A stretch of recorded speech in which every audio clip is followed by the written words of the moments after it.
এইভাবেই সকালবেলা একসাথে বসে পড়ি, চা, বিস্কুট আর ওদের দুধ বিস্কুট নিয়ে।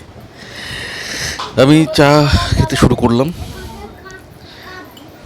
পটাশ প্রচণ্ড কলা খেতে ভালোবাসে। সকালবেলা উঠে দুধ বিস্কুট খাওয়ার পরই কলা। এই হলো আমার দপ্তর। বসে পড়েছি। Good morning. ভালো আছেন আশা করি। বসেছি অনেক আগেই, এখন বাজে 9:15। কাচু এসে গেল। তো দিনটার মধ্যে কিছুটা চেঞ্জেস বলতে এটাই, আর কিছু নয়। মানে যা ঠিক ছিল তার থেকে একটু আলাদা হয়ে গেল। সেটা হচ্ছে আজ মা বিপত্তারিণীর ব্রত করছে।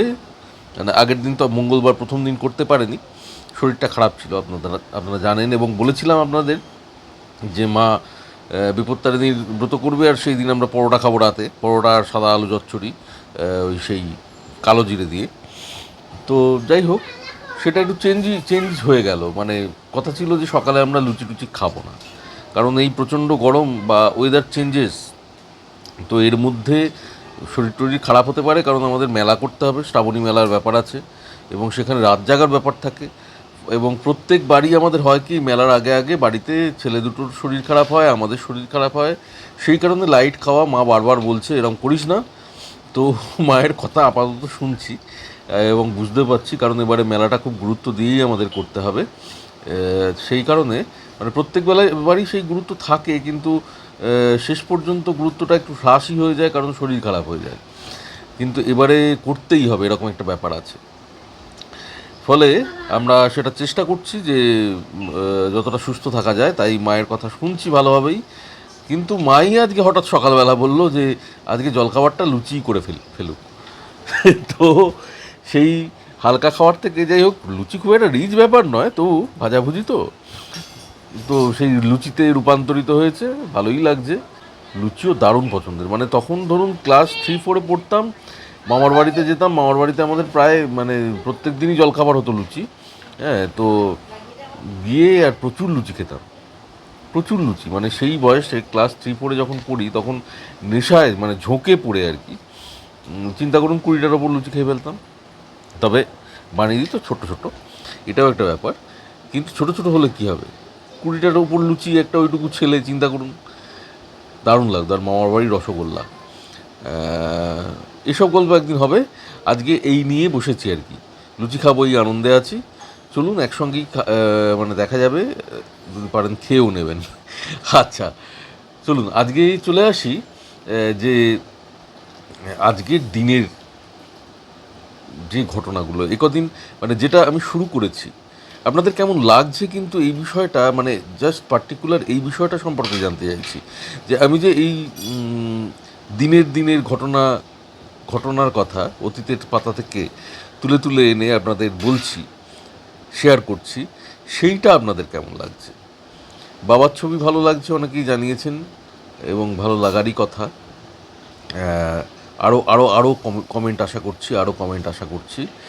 এবং কালকে একটু অন্য বিষয়ে আপনাদের সঙ্গে কথা বলবো, অন্যরকম বিষয়। মানে অন্যরকম বিষয় মানে একেবারেই এই সমস্ত মানে শিল্পকলা ছেড়ে গিয়ে আমাদের একদম ইউটিউবারদের জন্য মানে নিয়ে একটা বিষয়, যেটা আমার নজরে আসছে এই কদিনের। মানে আমি তো 2021 সাল থেকে চ্যানেল খোলা, আমি বলেইছিলাম। তারপর জানিই না আমার চ্যানেলটা খোলা হয়ে গেছে। তো আমি তো জাস্ট এই 3 মাস হচ্ছে চ্যানেলে কাজ করছি। এই কদিনের অভিজ্ঞতা, এবং বাকি আমরা যারা আছি আর কি, প্রত্যেকে যাদের চ্যানেল আছে, যারা প্রত্যেকের জীবনযাপন শেয়ার করেন, বা যে যেরকম ভ্লগ করেন, কিচেন মানে রান্নাবান্না রেসিপির যে ভ্লগ, হ্যাঁ, সবাই তো শেয়ার করছি আমরা কিছু না কিছু, মানে আমাদের অভিজ্ঞতাগুলো। সেই নিয়ে কিছু কথা হবে কালকে। তবে লাইভে নয়, আমি ভিডিওতেই আসবো। আমি আসলে একটু সময়টাকে ম্যানেজ করে নিই, আর এই শ্রাবণী মেলায় থাকবো শ্রাবণ মাসে। এই সময়ের মধ্যে হঠাৎ করে লাইভে এসে আবার অনেক দিন আসবো না, এটা চাইছি না। সেই কারণে এই মেলার সময়টা, সিজনটুকু কেটে যাক। তারপর অবশ্যই আমার প্ল্যানিংয়ের মধ্যে আছে, আমি টাইম ম্যানেজ করে সপ্তাহের কোনো একদিন প্রথমে এইভাবেই শুরু করব। কেমন লাগবে সেটা তখনই জানবো। এ বিষয়ে অভিজ্ঞতা নেই, সেটাও নতুন অভিজ্ঞতাই হবে। তবে আমি মানে যাদের লাইভে যাই আর কি, অনেকেরই লাইভে যাই, খুব ভালো লাগে আমার লাইভে এসে, কারণ কতজনের সঙ্গে আমরা সবাই সবার সঙ্গে কথা বলতে পারি না, এইটা আমার খুব ভালো লাগে। তো আপনাদের আবার বলবো একবার যে প্লিজ কমেন্ট করুন। আমার চ্যানেলের ভিডিওগুলো দেখে অনেক অনেক অনেক কমেন্ট আশা করছি, আমি অনেকের কাছ থেকে অনেক কমেন্ট আশা করছি। আর মানে পছন্দ হলে তো লাইক করবেনই, শেয়ার করবেন অবশ্যই। আর এখনও পর্যন্ত যারা ভিডিওটা ক্লিক করছেন, দেখছেন, আবার বেরিয়ে যাচ্ছেন, তারা একটু চ্যানেলটাকে সাবস্ক্রাইব করবেন আর পাশে থাকা বেল আইকনে প্রেস করে দেবেন। তাহলে যেটা হবে সেটা হচ্ছে আপনাদের সঙ্গে আমার যোগাযোগটা নিবিড় হবে, এবং নিবিড় যোগাযোগ অত্যন্ত প্রয়োজনীয়। আমি কিন্তু বারবার এই কথা বলি। আচ্ছা চলুন আজকের দিনটা সম্পর্কে একটু আমরা দেখি না কী কী ঘটেছিল ইতিহাসের পাতা থেকে উল্টে। আজকে কিন্তু বেশ কয়েকটা ঘটনা বেশ চোখে পড়ার মতো এবং মনে রাখার মতো। কলকাতার স্কটিশ চার্চ কলেজ আজকের দিনে 1830 সালে প্রতিষ্ঠিত হয়েছিল, স্থাপিত হয়েছিল। 1871 সালে পৃথিবীর ইতিহাসে প্রথমবারের মতো, এটা একটা মজার ঘটনা, 1871 সালে আজকের দিনে পৃথিবীর ইতিহাসে প্রথমবারের মতো লন্ডনে বিড়াল প্রদর্শনী হয়েছিল। মজার ব্যাপার না? 1878 সালে আজকের দিনে তুরস্ক থেকে বিচ্ছিন্ন হয়ে রোমানিয়া নিজেকে স্বাধীন ঘোষণা করেছিল। আর 1898 সালে, এটাও একটা আমাদের পাশাপাশি চলা একটা ঘটনা, এবং কিছুদিন আগে পর্যন্ত এই যন্ত্রটিকে নিয়ে, এই ডিভাইসটিকে নিয়ে আমরা খুব আবেগে আপ্লুত হতাম এবং নিয়ে থাকতাম। হ্যাঁ, কারোর তো সারাক্ষণের সঙ্গী ছিল, কি বলুন তো, রেডিও। তো 1898 সালে মার্কনি রেডিওর পেটেন্ট পেয়েছিলেন, এবং 1905 সালে এই আজকের দিনেই কলকাতা থেকে প্রকাশিত শক্তিবান পত্রিকা ব্রিটিশ পণ্য বর্জনের আহ্বান জানিয়েছিল। এটাও একটা বিরাট ঘটনা।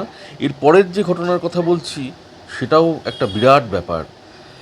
আমাদের ভারতীয় বিপ্লবী যতীন্দ্রনাথ দাস আজকের দিনে 1929 সালে জেলবন্দীদের অধিকারের দাবিতে 63 দিনের অনশন শুরু করেছিলেন। আমাদের অহংকারে গর্বে বুকটা ভরে যায় না এইসব ঘটনাগুলো দেখে? চলুন এগিয়ে যাই।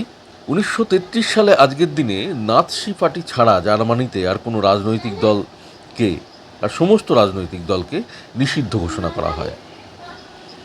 আর 1966 সালে আজকের দিনে ইস্কন প্রতিষ্ঠিত হয়েছিল। আমরা অনেকেই হয়তো ইস্কনের সদস্য, ইস্কনের পৃষ্ঠপোষক। তো আজকের দিনে কিন্তু ইস্কন প্রতিষ্ঠিত হয়েছিল 1966 সালে। আর ইস্কনের বাংলা যে মানে নাম আর কি, সেটা কি আপনারা জানেন যারা আছেন তার সঙ্গে? আন্তর্জাতিক কৃষ্ণ ভাবনামৃত সংঘ, আন্তর্জাতিক কৃষ্ণ ভাবনামৃত সংঘ, ইস্কন 1966 সালে আজকের দিনে প্রতিষ্ঠিত হয়েছিল, এইবার গঠিত হয়েছিল। এবার 1973 সালে বাংলাদেশকে স্বাধীন দেশ হিসেবে আজকের দিনেই মরক্কো স্বীকৃতি দিয়েছিল। এইবার আমরা চলে আসি আজকের দিনে জন্ম, মানে কারা এসেছিলেন আমাদের কাছে। নেপালি ভাষার আদি কবি ভানুভক্ত আচার্য, আজকের দিনে তাকে আমরা পেয়েছিলাম 1814 সালে। 1900 সালে আমরা এনাকে সবাই চিনি, ছবি বিশ্বাস, চলচ্চিত্র অভিনেতা, খ্যাতনামা নাট্যমঞ্চের অভিনেতা। ছবি বিশ্বাস আজকের দিনে জন্মগ্রহণ করেছিলেন 1900 সালে। 1934 সালে কেতকী দত্ত বাংলার পেশাদারি মঞ্চের খ্যাতনামা অভিনেত্রী এবং গায়িকা, এনাকেও সবাই আমরা চিনি, তাই না? এসেছিলেন আমাদের মধ্যে। আর 1942 সালে আব্দুল আল মামুন, বাংলাদেশি অভিনেতা, চলচ্চিত্র পরিচালক ও প্রযোজক, তাঁর জন্ম হয়েছিল আজকের দিনে। এইবার প্রতিদিনের মতোই আজকের দিনে আমরা যাদের হারিয়ে ফেলেছিলাম সেই কথা। 1899 কলকাতা হাইকোর্টের সাবেক প্রধান বিচারপতি রমেশচন্দ্র মিত্র পরলোক গমন করেছিলেন আজকের দিনে। 1969 সালে ডক্টর মোহাম্মদ শহীদুল্লাহ, বাংলাদেশি বহু ভাষাবিদ, ভাষাবিজ্ঞানী এবং শিক্ষাবিদকে আমরা হারিয়েছিলাম। এমন একজন মানুষকে আজকের দিনে হারিয়ে ফেলেছিলাম আমরা। 1984 সালে দীনেশচন্দ্র গঙ্গোপাধ্যায়, বাঙালি কবি, ঔপন্যাসিক ও অনুবাদক, আজকের দিনে তাকেও আমরা হারিয়েছিলাম। 1995 সালে আমাদের অতি পরিচিত, আমাদের পাশের মানুষটি আশাপূর্ণা দেবী, ভারতীয় বাঙালি ঔপন্যাসিক, ছোট গল্পকার ও শিশু সাহিত্যিক, তাকেও আমরা হারিয়েছিলাম। 1999 সালে গৌরী আয়ুব, বিশিষ্ট সমাজকর্মী, লেখিকা ও শিক্ষিকা। 2003 সালে বাংলাদেশি কৌতুক অভিনেতা দিলদারকে আমরা হারিয়েছিলাম এই আজকের দিনেই। আর 2020 সালে নুরুল ইসলাম বাবুল, বাংলাদেশি ব্যবসায়ী ও শিল্পোদ্যোক্তা, যমুনা গ্রুপের প্রতিষ্ঠাতা চেয়ারম্যান, তাকেও আমরা আজকের দিনেই হারিয়েছিলাম। এই হলো অতীতের পাতা থেকে উল্টানো আজকের দিনের ঘটনাবলী, জন্ম, মৃত্যু। চলুন এবার এগিয়ে যাই।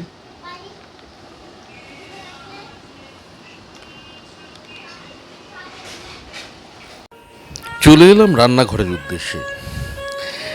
দেখতে এলাম বা খবর নিতে এলাম কি হচ্ছে আজ। এখানে রান্নার প্রস্তুতি চলছে, আর প্রথমেই এই যে লুচির প্রস্তুতি চলছে। লুচির আটা ঢালা হচ্ছে। মা আজকে বলেছে আটার লুচি করতে। আটার লুচি নাকি একটু ভালোই হজম করা যায় ময়দার থেকে, সেই কারণে আটার লুচি।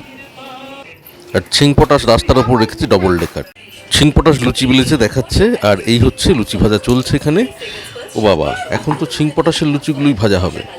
ওর মাম্মাম আরেকটুখানি বেলে নিয়ে লুচিগুলো ভাজছে, কিন্তু আকার সেই একই, ছোট্ট ছোট্ট। এই দেখুন, একটা তোলা হলো, রাখা হলো।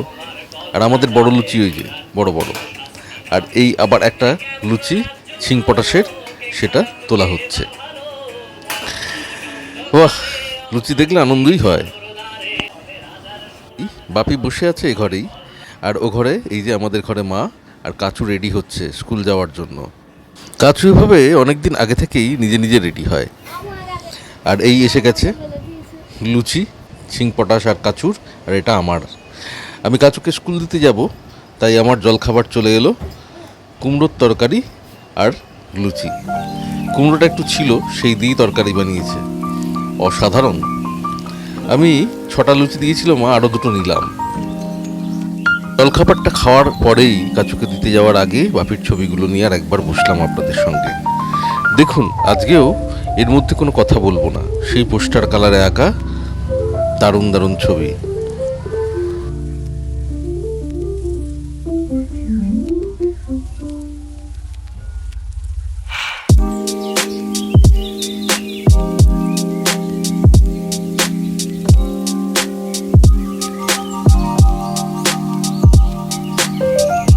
তো আজ আর একটা ছবি দেখাবো। আজকে এইটুকুই, জানাবেন কোনটা কোনটা ভালো লাগছে। ছবি দেখে নিয়ে বেরিয়ে পড়েছিলাম কাচুকে নিয়ে স্কুলে। কাচুকে স্কুলে দিয়ে এবার ফিরবো না বাড়িতে, এখন আমি পড়াতে যাব। এই হচ্ছে ওই সামনে, পৌরসভার বাজারই বলি এটাকে, রাস্তার ধারে যে বাজার বসে সেই বাজার। দেখুন, সবজি নিয়ে বসেছে আমার বাঁ দিকে, ডান দিকে ওই একই রকম। আর এই যে বাঁ দিকের রাস্তাটা দিয়ে সাইকেলটা বেরোলো, এইটা হচ্ছে, বুঝতেই পাচ্ছেন, রাজবাড়ির গেট। আপনারা যখন তারকেশ্বর স্টেশন থেকে আসেন, এই গেট দিয়েই প্রবেশ করেন মন্দিরে যাওয়ার জন্যে।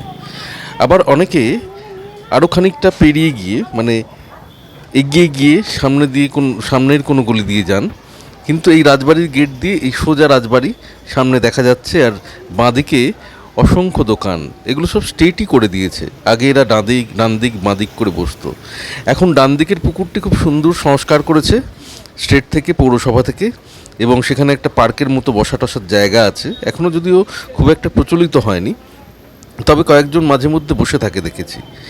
এই দেখুন ডান দিকটা দেখালাম, আর এইখানে ওই প্রদর্শকরা দাঁড়িয়ে থাকে মন্দিরের।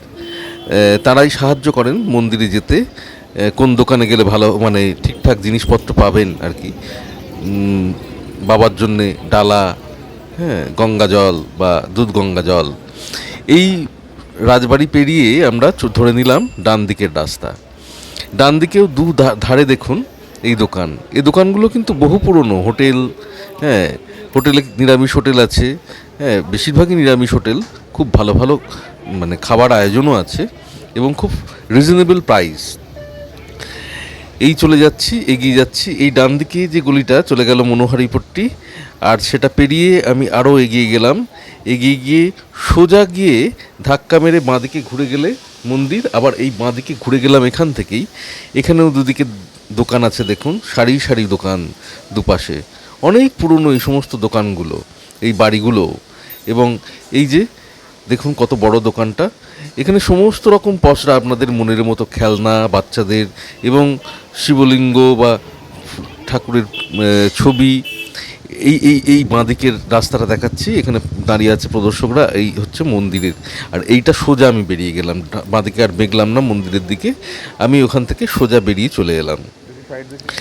এদিকেও পাবেন যাত্রী নিবাস, আগেও ছিল আমাদের হাতে যাত্রী নিবাস দুপাশে, এবং হোটেল আছে ভাত খাবার বা রাতে কিছু মানে রাতের খাবার, সমস্ত কিছু এই হোটেলগুলোই পাওয়া যায়।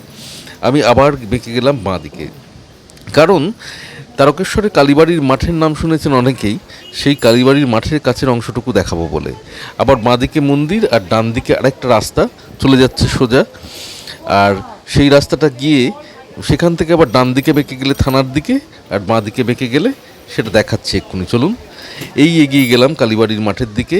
এই হচ্ছে বাঁ হাতে আবার মন্দির, বাঁ দিকে চলে গেলে এই ডান দিকে আমি বেরিয়ে গেলাম। এই দেখুন এই বিরাট কোণের বাড়িটি, এটি একটি যাত্রী নিবাস, এখানে বসবাসও করে। আবার এই বাঁ হাতেও এগুলোও সব যাত্রী নিবাস। আমার ডান আর বাঁ দুটো হাতেই যাত্রী নিবাস পড়ছে, কিন্তু দেখতে থাকুন। এবার সোজা গিয়ে আমি এই রাস্তা থেকে যেমন বেরোবো, রাজেশ্বরী বলে একটা গমকল আছে, এই যে রাজেশ্বরী স্টোর্স, এদের গমকল এইটা। আমি বেঁকে গেলাম বাঁদিকে, তো ডান দিকে হচ্ছে সেই থানার মোড়, থানা গোড়া যাকে আমরা তারকেশ্বরে বলি।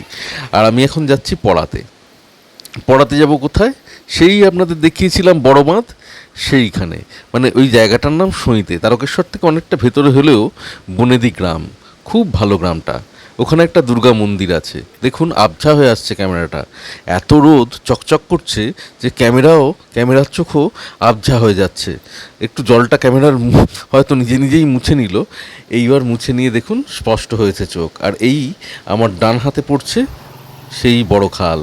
কি অবস্থা দেখুন, বর্ষায় কি কঠিন পরিস্থিতি বুঝতে পারছেন, পানায় ভর্তি। আর এটা হচ্ছে আমাদের সেই ভঞ্জিপুর পঞ্চায়েত, মানে আমাদেরই পঞ্চায়েতের অফিস, আর পাশে এই সাদাটা হচ্ছে উপস্বাস্থ্য কেন্দ্র।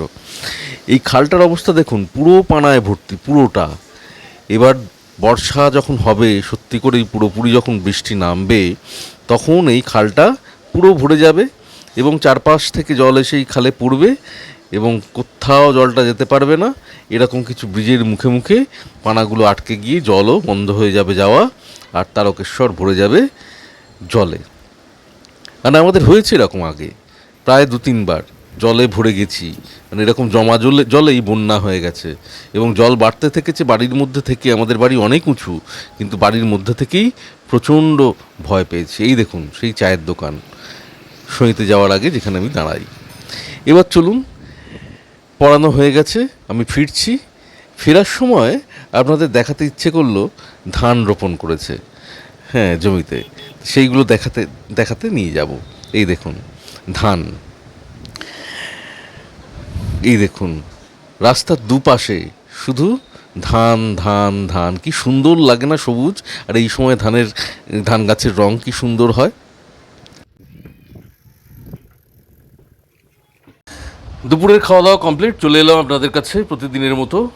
এই সময়টাই ভ্লগটা এসে শেষ করি একটা কবিতা দিয়ে। আজকেও একটা কবিতা থাকবে এবং আমার পছন্দের কবিতা। আজকে হলো কি, আমাদের খাওয়া দাওয়া হলো ভাত, মুগের ডাল আর আলু পোস্ত। আলু পোস্তটা একটু ঝোলঝোল করে, খুব সুন্দর প্রিপারেশান রেসিপি। মাই বলেছিল আলু পোস্তটা একটু ঝোলঝোল করে বানাতে, তো সেই মতই বানানো হয়েছিল। তৃপ্তি করে খেলাম। খাওয়া দাওয়ার পর চলে এলাম। আর এই সময় যে কবিতাটা আমি খুঁজি, মানে হাতের কাছে সব সময় সব কবিতা তো বই আমার কাছে নেই আর কি, সব পাওয়া যায় না। মাঝে মাঝে গুগলও সার্চ করি। আজকে নবারুণ ভট্টাচার্যের কবিতা খুঁজতে খুঁজতে গুগলে পেয়ে গেলাম একটা প্রতিবাদী কবিতার একটা দেয়ালিকা মিলন সাগর। সেই মিলন সাগর থেকে সার্চ করে, মানে নবারুণ ভট্টাচার্যের কবিতা ছিল, সেখানে একটা কবিতা পেলাম। যে কবিতাটা হচ্ছে মানে পেয়ে এত ভালো লাগলো। এটা একটা ওয়েবসাইটে আপনারা সার্চ করতে পারেন, https://www.milansagar.com। এই ওয়েবসাইটে সার্চ করেও কবিতাগুলো আপনারাও পড়ে নিতে পারেন। যাই হোক, আমি আজকে যেটা বলবো সেটা হচ্ছে ধান ফলানোর ছড়া। খুব সুন্দর লাগলো। আর আমি পড়াতে গিয়েছিলাম, আপনারা দেখতে পাবেন। সেই পড়াতে যখন ফিরছি, তখন ধান গাছ জমিতে ধান বসিয়েছে, ধান রোপণ করা হয়েছে। দেখে কি ভালো লাগে না? যাই হোক, শেয়ার করি কবিতাটা। এই কবিতাটা গানের আকারে অনুশ্রী চক্রবর্তী এবং বিপুল চক্রবর্তীর সুরে ইউটিউবেরই একটি চ্যানেল ধারাসাগরে গেয়েছিলেন। সেই চ্যানেলের সৌজন্যে তারা পরিবেশন করেছিলেন এটা সঙ্গীত হিসেবে। তো আমি কিন্তু কবিতা করেই বলবো কবি রঞ্জিত গুপ্তের ধান ফলানোর ছড়া। ধান ফলানোর ছড়া মিছেই সুখ ফলানোর ছড়া, বৃষ্টি আনার মন্ত্র মিছেই মোহর খরা খরা। ধান চাইলাম ধান শৈল বছর ভরে ধান, মাথা গোজার ঠাই চাইলাম একটু বাসস্থান, কিছুই পেলাম না। ফুল সিঁদুর দিলাম তবু ব্রতের ঠাকুর মুখ তুলল না। ধান ফলানোর ছড়া মিছেই সুখ ফলানোর ছড়া, বৃষ্টি আনার মন্ত্র মিছেই মোহর ঘড়া ঘড়া। জমি চাইলাম জমি শৈল, জমি দু এক কাঠা, পোড়া জীবনে স্বামী চাইলাম, স্বামী গতর খাটা, কিছুই পেলাম না। ফুল সিঁদুর দিলাম তবু ব্রতের ঠাকুর মুখ তুলল না। ধান ফলানোর ছড়া মিছেই সুখ ফলানোর ছড়া, বৃষ্টি আনার মন্ত্র মিছেই মোহর ঘড়া ঘড়া। আশা করি ভালো লাগলো আপনাদের। আর আজকে এই পর্যন্তই। আবার আগামীকাল দেখতে পেলেন বাবার কিছু ছবি, আর আমার সঙ্গে ঘুরলেন কিছুটা।